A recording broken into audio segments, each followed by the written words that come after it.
দিল্লি নয়, পিন্ডি নয়, নয় অন্য কোন দেশ, সবার আগে বাংলাদেশ। প্রিয় ভাই বোনেরা, আমি আরেকটি কথা বলেছিলাম, যখন স্বৈরাচার এই দেশের মানুষের ঘাড়ে চেপে বসেছিল, সেই কথাটা ছিল টেক ব্যাক বাংলাদেশ। মনে আছে?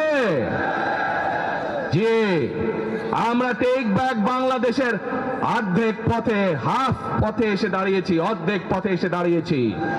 দেশকে আমরা স্বৈরাচার মুক্ত করেছি, আমরা গণতন্ত্রের প্রতিষ্ঠার যাত্রা শুরু করেছি।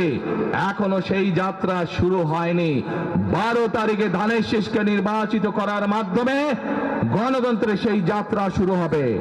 টেক ব্যাক বাংলাদেশ মানে শুধু গণতন্ত্রই রক্ষা নয়, এর সাথে আরো কথা আছে।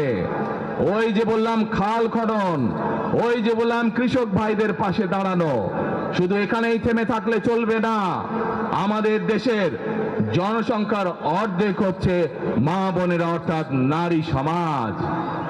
এই মা বোনদের কাছে আমরা নির্বাচিত, ইনশাল্লাহ 12 তারিখে ধানের শীষ নির্বাচিত হলে আমরা তাদের কাছে তাদেরকে স্বাবলম্বী করে গড়ে তোলার জন্য, এখানে আপনাদের যাদের সংসার আছে জানেন, স্বামী স্ত্রী দুইজনে মিলে সংসার সুন্দর হয়, যাতে আমাদের মায়েরা আপনাদের পাশে, বোনেরা আপনাদের পাশে থেকে সংসারকে সচ্ছলভাবে গড়ে তুলতে পারেন। আমরা গ্রামে গ্রামে, শহরে শহরে সকল দুস্থ পরিবার যারা আছে, মধ্যবিত্ত, নিম্নবিত্ত সকল পরিবার কাছে ফ্যামিলি কার্ড পৌঁছে দিতে চাই। এই ফ্যামিলি কার্ডের মাধ্যমে আপনার পরিবার, আপনার মা বা আপনার স্ত্রী, আপনার বোনের মাধ্যমে আপনার পরিবার সহযোগিতা পাবে। কিন্তু এই ফ্যামিলি কার্ডকে যদি বাস্তবায়ন করতে হয় তাহলে কি করতে হবে? কি করতে হবে? ধানের শীষকে জয়যুক্ত করতে হবে। পারবেন ইনশাআল্লাহ। প্রিয় ভাই বোনেরা, কৃষক ভাইদেরকে যেমন কৃষি কার্ড দিতে চাই আমরা সহযোগিতা করার জন্য, মা বোনদেরকে দেশনেত্রী খালেদা জিয়া যখন দেশ পরিচালনার দায়িত্বে ছিলেন, মা বোনদেরকে বিনামূল্যে শিক্ষার ব্যবস্থা করে দিয়েছিলেন। মনে আছে? এখানে বহু মা বোন আছে সেই সময় যারা এই সুবিধা পেয়েছিলেন। আপনাদের ঘরে বহু মা বোন আছে যারা সেই সুবিধা পেয়েছিলেন।